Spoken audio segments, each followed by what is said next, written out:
Berserk has a pretty big community. There are a lot of people with a lot of differing opinions about many things involving the story, the lore, thoughts, opinions about the artwork, about not. So, with so many people who experience and enjoy the story, there are a lot of takes.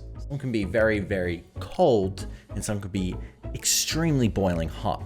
And so I decided to go through and look at some of these takes. I posted in my community, give me your Berserk hot takes. I don't want lukewarm, I want hot coffee straight from the tap. Now, you may be wondering, does coffee come from the tap? No, it doesn't. I don't know why I said that, but coffee is hot. So I have here with me my coffee, right here. I've got a coffee, fresh, and then I've got just some cold, chill, normal water. And what I wanted to do is go through these takes, talk about them, kind of give a little bit of critiquing, a little bit of discussion. And, you know, essentially, if I come across a really cold take, your boy's gonna drink some water. If I come across a hot take, your boy's guzzling some coffee. That's it. That's what the video is. That's the video idea. Who doesn't love some hot takes? But with that, let's get into it.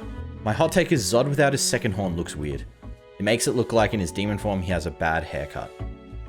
I'm gonna go cold on this one. Go kind of cold. I think it kind of, well, I mean, yeah, if you lose one of your major horns and it doesn't grow back like hair does, then yeah, it might look a bit odd.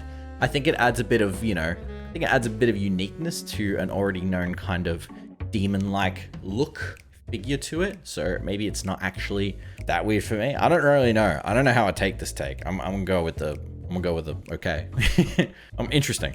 I think Millennium Falcon arc is the greatest arc of Berserk, above the Golden Age arc. This one's got some, okay. Now, some of you might be feeling like you got punched in the face. Honestly, you guys wanna know something crazy? I might get canceled for this. I agree. Therefore, it's a cold take, but still I agree. I agree with that one. I think Millennium Falcon arc is the best arc of Berserk, personally, in my opinion. The reasons why I think it has a lot of great character development with a character we already have seen change, but now changes in a way that's for the better and is growing as an individual, as a person.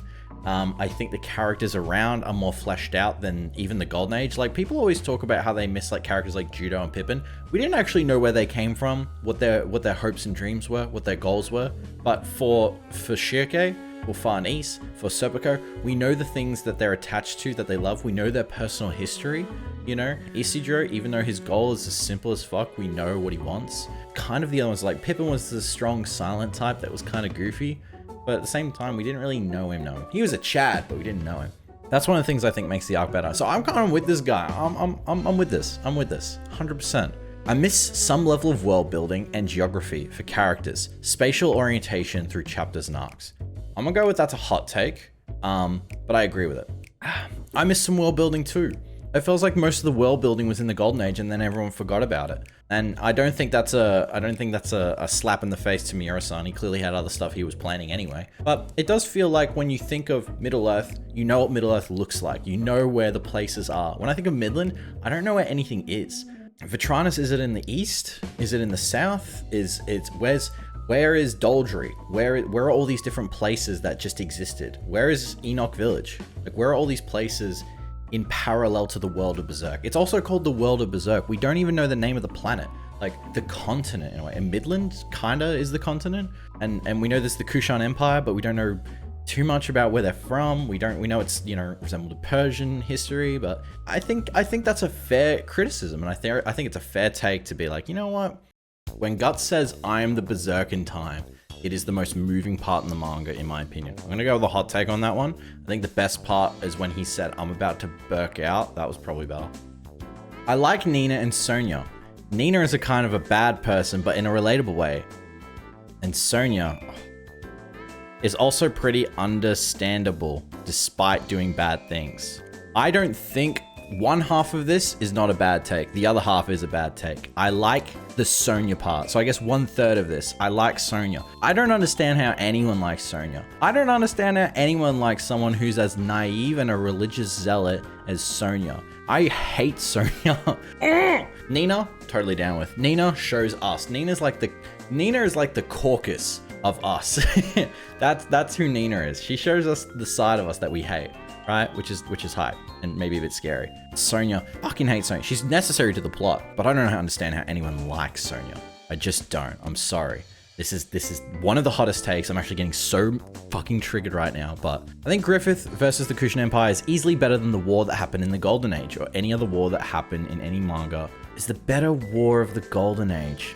I would actually maybe disagree with this, just because it felt like in the Golden Age there were stakes, there were things that were going to be lost, and there were times where it was a close call and you weren't sure if characters were going to make it out alive. Now I think with Griffith and him being able to just pretty much one shot and be completely OP, I think is a little bit different. I don't think it is going to be, I don't think that that war is. It definitely had a better conclusion, had a more interesting conclusion. As a war in general, in terms of strategy, learning about the enemies, stuff like that, I think it's kind of, I think that take is a bit invalid. So I'm gonna go with a hot take, and I disagree, but I respect that one regardless. I would not demean anyone for having this opinion. I would say this is a valid opinion. Wild was a perfect addition to make Zod look not as straight up evil as he otherwise could have looked. In terms of using him to then have Zod kill Wild so that Zod just didn't seem like an evil guy, I guess that's a fair take. I'd say that's a fair storytelling take. I don't really know. The Astral Merge and Eclipse are around the same quality to me, and the Sea God arc was kind of filler story-wise, although it was a nice build to Elfhelm, had amazing action. The Astral Merge and the Eclipse are around the same quality to me. I would say they're different kinds of quality. I wouldn't say this is really a hot take, I'd say it's a matter of taste, right? You know, I guess it would say a bit of a lukewarm take in terms of this one. Some people might be like, bro, you're not comparing these two. And this person's just like, you know, that's freaking out. And the Sea God arc was kind of filler story-wise, although it was nice build to Elfhelm. I think it was not story filler anywhere. I would say that's more of a hotter take in terms of this sentence. I would say this is a bit more spicy on my end. But I would say that even though some may think it was filler, especially those who read it as it was being released, I would argue that it actually pushes so much story forward in terms of themes, the characters, what they can and can't do, especially with the Moonlight Boy. I would argue that that filler arc actually presented a lot of story to us, helped other characters grow that we didn't know could, i.e. Roderick, i.e. Guts and Shirke working even better together. The movie trilogy is the best anime adaptation of Berserk. Bro. I respect it. Very hot take, but I disagree. Me personally, I think the anime probably does the best job. I think in some ways the movie does some scenes justice. I think the Eclipse in the movies go a bit harder than the Eclipse scene in the anime. That being said, I think the anime really set the standard for what we love about the story, just audibly and visually. Now look, they both age a certain extent, but I'm gonna say that's a hot take. I respect it though, I respect that one. Comedy in later parts of Berserk took away from the experience. Ooh. I'm assuming this man is talking about Chestnut Puck, as most people like to talk about. I think Chestnut Puck has his ability, essentially do some things that, you know, helps us get through the story of Berserk without feeling like, man, I feel so depressed.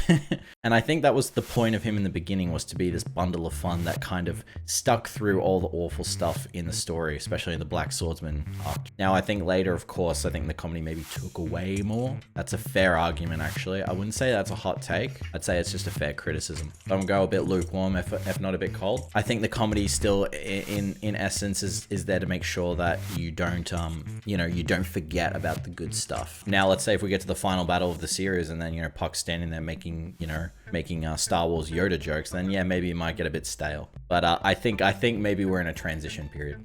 Berserk would be better if you read Black Swordsman after Golden Age. After drink. Okay. Look, this is something that I think is kind of cool to do if you're a veteran reader, to like look back and read chronologically what was going to happen, right? But I don't think for a new reader, it is better. I honestly think the way it was presented adds a lot of value to how the story tells, because showing us what is to come and then realizing, oh, there's so much that we don't know about this character, and then going on from there makes us feel even more invested than we ever were before. I think if you read from Golden Age onwards, people are going to be like, who's this little kid that I don't care about? And sure, it'd be cool to see him grow, but if you already know what he is, what he became, and then you find this young, defenseless little boy who has no one who cares about him, I think that is so much more poignant to you to be like, what happened in this man's life to make him this way? That, to me, is the point of having those arcs work in that order. And I think to take away from that kind of takes away the power of the way the story's told. Think of it this way. If I told you guys a story about, oh, so yeah, my girlfriend cut off her finger, and they'd be like, your girlfriend cut off her finger? It's like, well, let me start from the start. And you'll be like, what happened? It wouldn't, you know, if I said to you like, so I was cutting onions the other day, and then, you know, slowly, and then I'd be like, she cut off her finger, and you'd be like, wait, what? You know, and then you'd be like, wait, start again. But if you start with the first intrigue, you'd be like, oh, why'd you click on this video? It's because I probably asked you a question, or I gave a statement. You're like, ooh, how do we get here? That's, I think, the beauty of having a setup and then a go back, you know? But I understand the practice of like how people do it with Star Wars, where they watch them in chronological order, see how it all just flows together. That's a cool thing. Berserk would have been a good action slice of life manga if the eclipse never happened. I think there's too much stuff that happened even before the eclipse for it to be a slice of life manga. So I'm gonna go with a hot take on that one, Chief. I don't know what book you're reading, but hey, let me know. Sonya does not, oh god. Sonya does not deserve all the hate. She has little fault.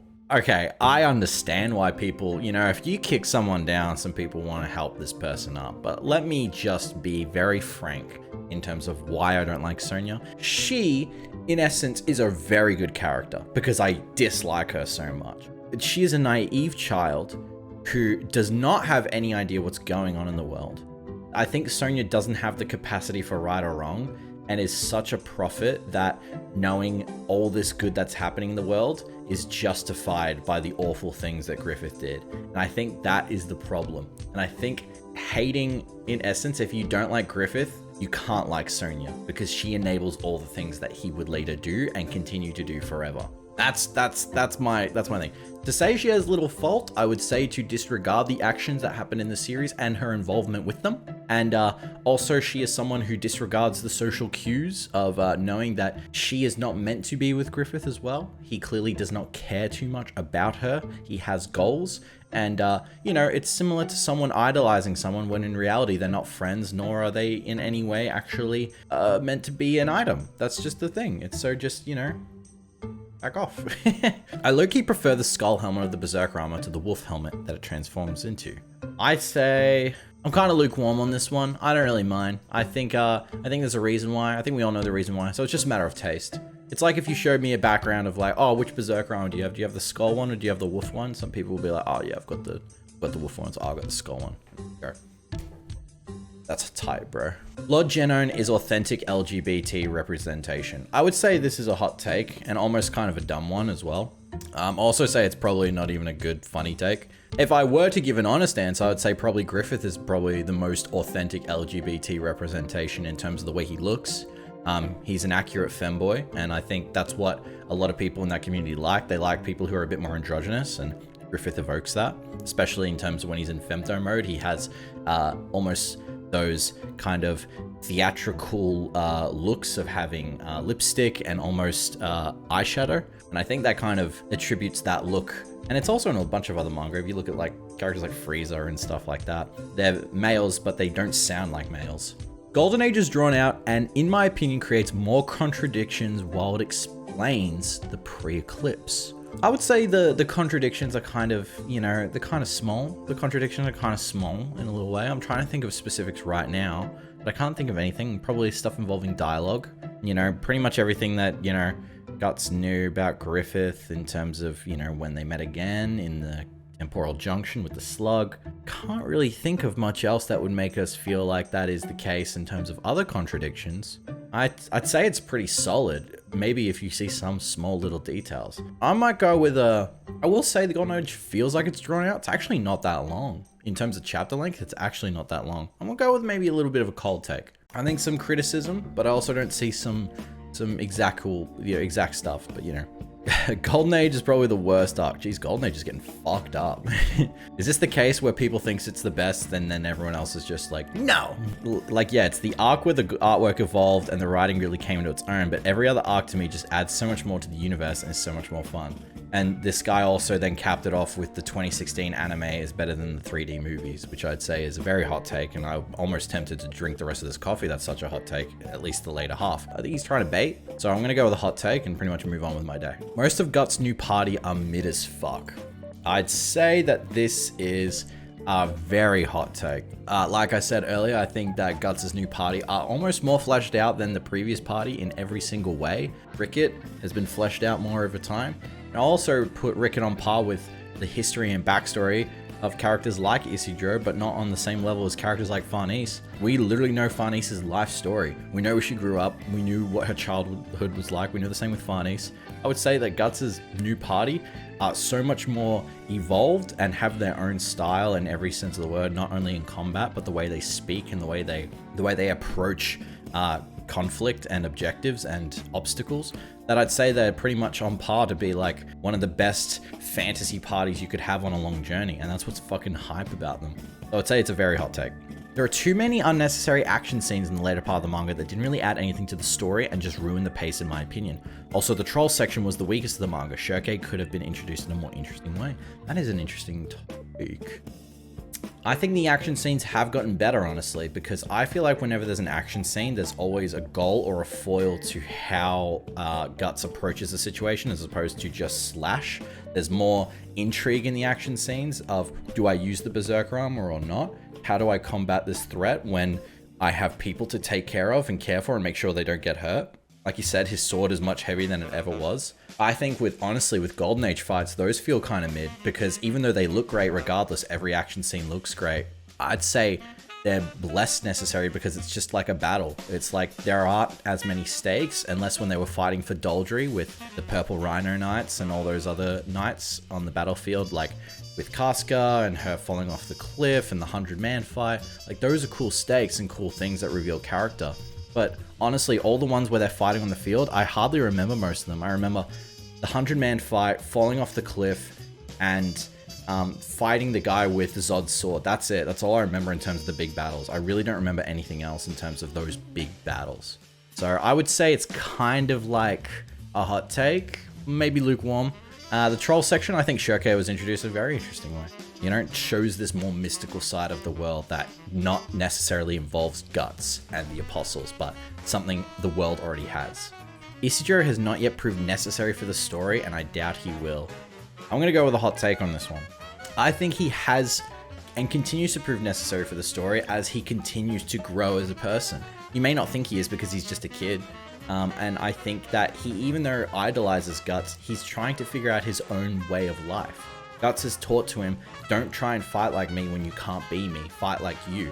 That's something that I think says a lot in terms of, you know, life lessons and story, but also to Isidro himself. He's someone who he thinks that he can copy and mimic, and he can create a way of being just like everyone else, but in reality, he needs to be his own kind of person. You know, the slash, roll, throw the bomb.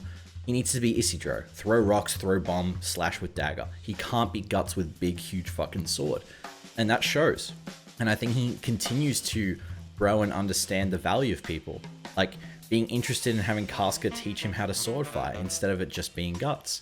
You know, he wants to achieve his dream, but at the same time, he is committed with being a part of what this journey is, even if he doesn't fully understand it. And I think shows how you may feel growing up when you idolize someone. I think that's necessary to the story in a sense. Oh, here's my favorite. We should have gotten this one out of the way when we first started the video. Oh, this is my favorite one. Griffith did nothing wrong. Anyway, moving on. You got some classics in here, guys. The art is mid. Nice. I see what you did there. The boat arc is terrible. The pirates are annoying as fuck. Nothing important happens, and Casca falling to the water is kind of dumb. Nobody really watched over this mental girl. True. True in terms of the mental thing. You know, it kind of maybe even highlights the way in which we take care of people in, mental institutions. But, you know, I think the boat arc's pretty fun. It kind of gives you back to form of Berserk and going on adventure. I really like it. I think the boat arc's awesome. I think the Sea God arc, all that sort of stuff, I loved it. I thought it was so good. Being with the characters that we really like, being exposed to new conflict that doesn't have to involve Griffith, doesn't have to involve anything involving the Apostles or the Eclipse. I think that's kind of hype. It's a nice break of pace, you know. I think some people realize that sometimes they like to see stories of our characters put into different situations that are similar to what they've experienced, but also at the same time makes us feel as though that there is more of the world out there than what these characters are going through. You ever play a JRPG or an RPG in general, and you go across and you find this thing that's happening, and you're like, I'm invested in making sure that I learn what happens in this little quest. Even though it's not necessarily helpful to your quest in general, but you're invested in seeing what's going to happen on this little adventure. I think that's kind of the thing that's really hype. Now we're getting to the end of some other ones. I've skimmed through some of these, but I've saved some till the end because I thought, you know what, this might be kind of interesting to talk about. And I know it's a very hot take in general, and it's something that I know will drink for many reasons. Anyone who still thinks Donovan/rape jokes or Casca enjoyed it are funny, aren't Berserk enjoyers, and they need to be called out. I would say it's a hot take, but I agree with it. I know it's a hot take because I know the community really enjoys these jokes. I'm someone who I don't see much value in them. You know, the Donovan did nothing wrong kind of thing. I think it's kind of a boring meme. It's not even really that funny. I think people do it just because it maybe is meant to get a reaction out of people. I think it's kind of a shit joke. It's kind of dumb. It is. I think people could be funnier. There's so many other ways to have great humor amongst your own community in the story than just, I don't know, like ridiculing sexual assault and pedophilia. I think there is. I don't think that people who make these jokes don't enjoy Berserk. I think people who do make these jokes probably do, but I think that they feel like in this community of being people who like a story that no one else really likes or knows about, feel like it's okay to make these things. I think it's kind of cringe in a way to do so. So yeah, I would say it's a hot take, but I very much agree with it, 100%. It's funny because people will like, I love Guts so much, he's been through so much, and then they'll make a joke about the man who sexually assaulted him, and it's kind of like, interesting. And people will be like, oh bro, it's just a story, it's just a joke. It's like, yeah, I guess it is a joke. It's not really a funny one though. But like, what does that say, really? It doesn't really say much. I don't think Kentaro Miura would be like, yo, funny joke, hypers? On that note, there are a bunch of other stuff that I think is similar to that take, and I think, you know what, it's kind of interesting to talk about. I think in many cases, the rape/sexual assault on the female characters were unnecessary. Yes, Berserk is a dark fantasy manga, so violence, gore, struggles, and challenges is a given. But no need to have a violating scene every few chapters. You can build a female character without adding sexual trauma. I think this isn't a hot take. I'd say this is a pretty cold one, and I'd say it's a very good take as well. I think it's a very simple, easy take and fair criticism for someone who clearly has read the story and enjoys it. I think there are a lot of times in Berserk, me personally, where, and maybe not at first, but the more I listen to other people's thoughts and listen to their criticisms or the things they like about Berserk, I start to realize, you know what, that's kind of a fair point. I think in one of my favorite stories that are fantasy-based, Game of Thrones, I think there are some scenes where it's like, you know what, this does add to the world, but at the same time, why does nearly every female character have an essence of sexual conflict when it's not sexual conflict? It could just be personal, historical conflict. There are many times, again, in the beginning of Game of Thrones, where every female character has the fear of being taken advantage of, which is in itself a real conflict that happens in the real world and is true, and you should make stories about people overcoming these challenges. But when it comes to a dark fantasy story of any kind, it can be overdone and it can be extremely sexualized, and I kind of agree with this take. I think there are so many times where, yeah, sometimes scenes like this do make sense to the story.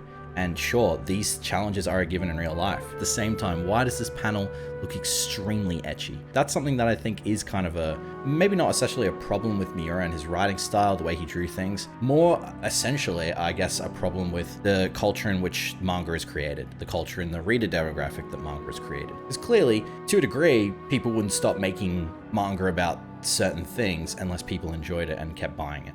So I'd say that's a fair criticism. And this person isn't saying that all of them are unnecessary, but in many cases, yeah, they are unnecessary. Not saying that you shouldn't have moments like this in stories, because they do happen in real life. Again, fantasy can mirror real life. But at some point, how much of this actually adds value to the story and adds value to a character instead of having anything else besides just sexuality, if that makes sense. And I think even though it is being typical of Berserk to have these scenes, I also think it kind of switched the trope a bit. I never read a story about the main character being this huge, massive, fucking buff dude who was sexually assaulted as a child. I never thought I would read a story like that. And that to me is very powerful and traumatic as a reader experiencing that. And I think that's really cool that someone could tell a story like that and have that go into sexual trauma with other characters, also not even being a female, with Guts. But I think if it goes back to being females only, then yeah, it's kind of a problem. And I think that's something that a fair criticism to make. Don't cancel me, just my thoughts. But I think that's it, guys. I'm all out of coffee. I still have a lot of water, but I'll finish this one off for you guys. I'll leave you with one last hot take. Guts should use his Bailet to sacrifice Isidro because he sucks. That's a hot take. I don't know how anyone thinks that this would be a take or a possibility in theories, but congratulations. That's it, guys. Those were all the hot takes that I think were worth reading out. If I didn't get to yours, it's probably because the paragraph was extremely long, and I'd say it was either not really an interesting take, a theory, or it was too good that I could probably make an entire video about in itself. So I'll maybe, you know, keep it in the backlog for later. I think it's a good conversation to have. But anyway, that's it, guys. I hope you enjoyed. Please don't cancel me. These are, again, just my opinions. If you want to hit me with more hot takes in the comments, go nuts, because I might read them. But anyway, thank you guys for making it to the end of the video. Really appreciate it. My name's Mugen. As always, have a good one.